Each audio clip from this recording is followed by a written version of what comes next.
Click Search, input HU64 and select 1019 to enter the key data page.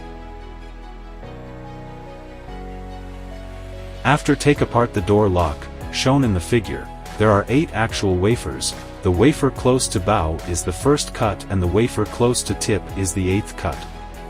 We can see the bitting from the 8 wafers are 43354 and usually the ignition lock will have 1 or 2 more wafers close to tip. When we input the bitting to Alpha Pro, we can input the actual bitting for space 1 to 8 and suggest to input 2 or 3 for missed bitting.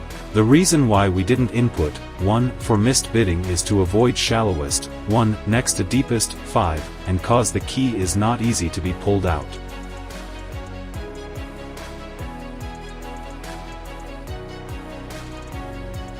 Fix the key on the side C of S1 jaw and the key tip should reach the top line of the jaw.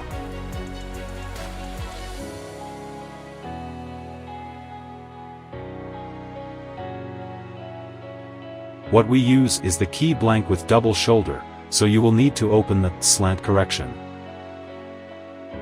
We suggest to slow down the speed to 10 and use 2.5 mm cutter to avoid brake cutter.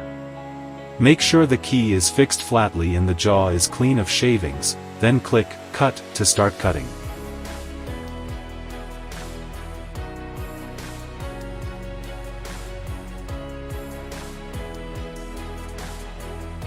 After cutting is done, please clean the shavings on the jaw, otherwise it will affect the cutting accuracy.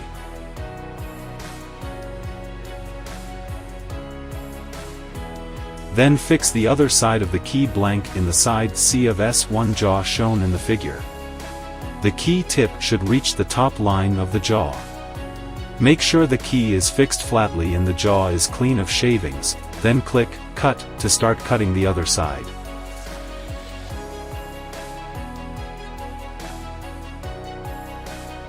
All cutting is done, please clean the shavings and test that the new key works well.